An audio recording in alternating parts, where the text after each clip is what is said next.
আসসালামু আলাইকুম রহমতুল্লাহি ওয়া বারাকাতুহু। দীর্ঘদিন ধরে এত পরিমাণ বৃষ্টি হইতেছে যা বলার বাইরে। বৃষ্টি হওয়ার কারণে আমাদের কাজ করতে অনেক সমস্যার সম্মুখীন পড়তে হয়। বৃষ্টি হওয়ার কারণে আমরা যে জায়গা দিয়ে গাছগুলো আনা নেওয়া করি ওই জায়গাটা অনেক পরিমাণ কাদা হয়ে যায়। তখন দেখতে জায়গাটা অনেক পরিমাণ বিশ্রী দেখা যায়। যেহেতু সেই জায়গা দিয়ে আমরা ফার্মের কাজকর্ম করি সকাল বিকাল, আবার এই জায়গা দিয়ে আমরা চলাচল করি, তাই জায়গাটা অনেক পরিমাণ কাদা হয়ে থাকে। এইভাবে যদি সারাদিন বৃষ্টি না হতো তাহলে আমাদের ফার্মের কাজকর্ম করতে একটু সুবিধা হতো, আর তার সাথে আমাদের হাঁটাচলা করতে অনেক পরিমাণ ভালো হতো। এখন আমরা আপনাদের দোয়ায় গাভী গরু লালন পালন করি। যেহেতু আমাদের সকালবেলা ঘুম থেকে উঠে সর্বপ্রথম গরুগুলাকে গোসল করাতে হয়, তারপর আমরা গরুগুলাকে দানা জাতীয় কিছু খাবার দেই। সেই দুধগুলো আমরা ব্যাপারীকে দিয়ে আসার পর খাবার খাওয়ানোর পর আমরা গরুগুলাকে দুধ দহন করি। তারপর আমরা গরুগুলার জন্য ঘাস কাটতে যাই। আজকে আমরা আপনাদেরকে একটি নতুন জিনিস দেখাবো। যদি আপনারা ভিডিওটা শেষ অবধি দেখেন তাহলে অবশ্যই আপনারা এই ভিডিওটা থেকে কিছুটা শিখতে পারবেন। তো আলহামদুলিল্লাহ আমরা গরুগুলার জন্য ঘাস কেটে এনে গরুগুলাকে আমরা খাবারের জন্য দিয়ে দিয়েছি। যেহেতু এখন বর্ষাকাল, আমরা নৌকা দিয়ে আমাদের গরুগুলার জন্য ঘাসগুলা কাটি। নৌকা ভর্তি আমরা ঘাস কেটে আনি। আপনাদেরকে তো আমরা বলছি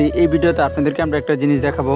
যেহেতু ফার্মে অনেক গরু থাকার কারণে বেশিরভাগ ফার্মে রোগ জীবাণু হয়ে থাকে। সেই জীবাণুগুলোই আবার গরুর উপরে যায়, তখন গরুর অনেক ধরনের রোগ দেখা দেয়। যেমন সেই রোগগুলোর ভিতরে জ্বর হয়, কাশি হয়, তারপর গরুর গলা ফুলে যায়, লাম্পিক হয়, খোরা রোগ হয়, আরো অনেক ধরনের রোগ হয়ে থাকে। আমরা এই জীবাণুগুলো মুক্ত করার জন্য সপ্তাহে 2 থেকে 3 দিনের মতন ব্লিচিং পাউডার 2-2.5 ঘন্টা দিয়ে রাখি। অনেকে ব্লিচিং পাউডারটা চিনতেও পারেন, আবার অনেকে চিনতে নাও পারেন। যারা চিনতে পারেন তারা তো চিনেনি, আর যারা চিনতে পারেন না তারা বাজারে গিয়ে মুদি দোকানদারকে বললেই হবে, তাহলে ওনারা আপনাদেরকে দিয়ে দেবে। আপনারা অবশ্যই আপনাদের খামারের জন্য রোগ জীবাণু মুক্ত করার জন্য এই ব্লিচিং পাউডারটি ব্যবহার করবেন। আলহামদুলিল্লাহ আমরা সবসময় আমাদের খামারের ভিতরে পরিষ্কার রাখার চেষ্টা করি এবং রাখিও, যাতে করে আমাদের ফার্মের গরুগুলোর উপরে কোনো পরিমাণ রোগ না যায়। তারপরেও আপনারা আমাদের ফার্মের গরুগুলোর জন্য দোয়া করবেন, যাতে করে আমাদের ফার্মের গরুগুলোকে আল্লাহ তাআলা সবসময় সুস্থ রাখেন। সকলের নিকট একটি আবদার, আমাদের গরুগুলোকে দেখেই মাশাআল্লাহ বলবেন। সকলে ভালো থাকবেন, সুস্থ থাকবেন, আমাদের জন্য দোয়া করবেন। আসসালামু আলাইকুম রহমতুল্লাহি ওয়া বারাকাতুহু। আল্লাহ হাফেজ।